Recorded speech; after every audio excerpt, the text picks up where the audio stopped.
UNFPA presence is a must.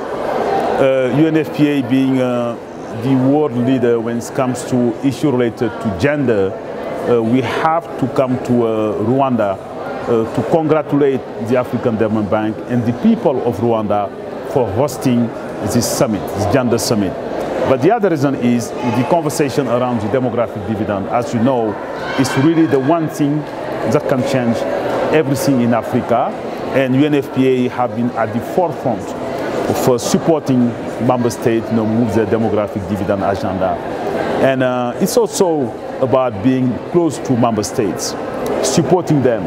And this morning we heard, the voice of the leader of the continent, the voice of first ladies, the voice of, one of the greatest head of state we have in Africa, President Kagame.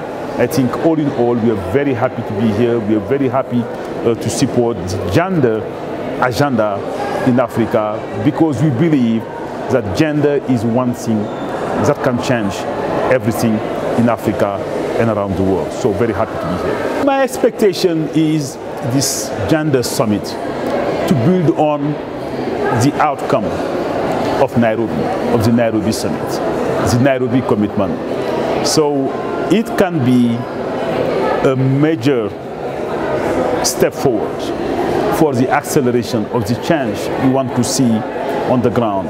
And I think it is so important as we celebrate today the launch of the 16 days, the campaign to address GBV. This campaign had been launched 28 years ago. Some of us believe that 16 days might not be enough. Others believe that one day might be enough. If all of us are really committed to action, and are committed to end gender-based violence. That is one of the subjects this summit on gender is supposed to address. So our expectation is really for this event to be a turning point, to be the place where the leaders from Africa will agree on what they will do to accelerate and deliver on the zero gender-based violence.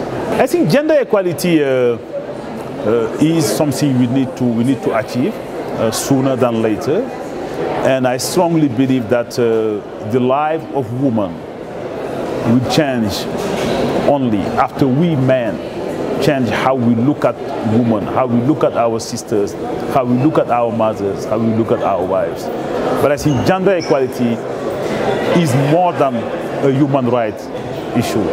I think it's a development agenda, and I hope the world, everywhere around the world, will seize the opportunity of this summit and the Nairobi commitment to make the progress we need, the long overdue progress we need to make this world a better place.